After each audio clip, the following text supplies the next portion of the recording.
Hello বন্ধুরা, আমার আরও একটি নতুন ভিডিওতে আপনাদের সবাইকে আরও একবার স্বাগতম। ভিডিও শুরু করার আগে বলে রাখি, যদি আমার এই চ্যানেলটি সাবস্ক্রাইব করে না থাকেন তাহলে অবশ্যই আমার এই চ্যানেলটি সাবস্ক্রাইব করুন এবং কি তার পাশের বেল আইকনে ক্লিক করুন।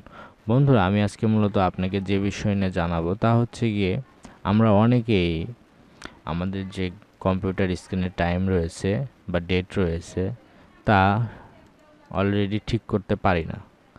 তো বন্ধুরা, আমি আজকে আপনাদের দেখাবো কিভাবে আপনারা কম্পিউটার স্ক্রিনে যে টাইম আছে সেটি ঠিক করবেন। তো বন্ধুরা, এই জন্যে অবশ্যই আমার এই ভিডিওটি পুরোপুরি আপনাদের দেখতে হবে। তো আর দেরি না করে চলুন ভিডিওটি শুরু করা যাক। এবার বন্ধুরা, আমাদের এই কম্পিউটার স্ক্রিনে টাইম ঠিক করার জন্য আমরা সর্বপ্রথম কি করি, এখানে ক্লিক করে এখান থেকে টাইম ঠিক করার চেষ্টা করি। তো বন্ধুরা, এইভাবে আসলে আপনি উইন্ডোজ 10 টাইম ঠিক করতে পারবেন না। এর জন্য আমাদের যা করতে হবে তা হচ্ছে ভিডিওর নিচে যে স্টার্ট বাটন আছে এখানে ক্লিক করবেন, করার পর সেটিংয়ে চলে যাবেন।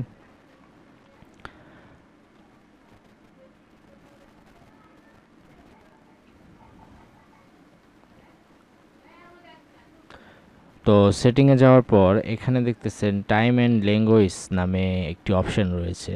তো আমি এই অপশনটিতে ক্লিক করব। এরপরে আপনারা দেখতে পাচ্ছেন ডেট এবং টাইম দেওয়া আছে, এখানে ক্লিক করব। তো এখানে দেখতে পাচ্ছেন আমি অলরেডি অটোমেটিক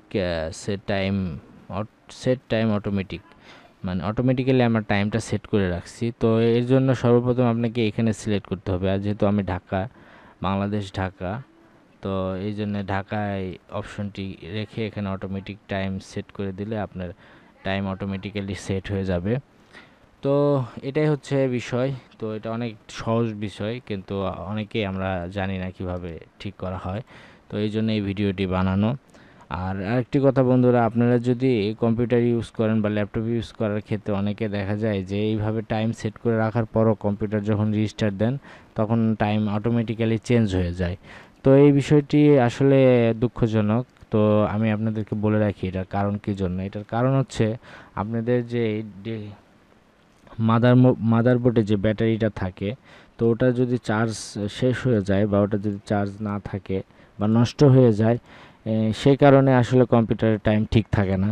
কম্পিউটার রিস্টার্ট দিলে অটোমেটিক টাইম চেঞ্জ হয়ে যায়। তো এই জন্য অবশ্যই আপনারা ওই ব্যাটারিটি চেঞ্জ করে নেবেন যদি এরকম সমস্যা দেখা দেয় সেক্ষেত্রে। তো মূলত এইভাবে আপনারা চাইলে আপনাদের কম্পিউটার স্ক্রিনে টাইম ঠিক করতে পারবেন এবং কি কোনো রকম সমস্যা ছাড়াই।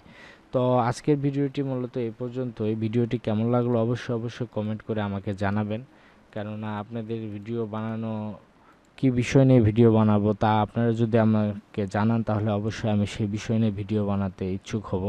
আর আমার এই ভিডিওটি অবশ্যই শেয়ার করবেন এবং কি লাইক দিবেন, কেননা আপনাদের শেয়ার এবং লাইকই পারে আমার আরও নতুন ভিডিও বানাতে আগ্রহ প্রকাশ করতে। তো বন্ধুরা, আজকের ভিডিও এই পর্যন্তই। ততক্ষণ ভালো থাকবেন, সুস্থ থাকবেন, আমার এই চ্যানেলের সাথে থাকবেন।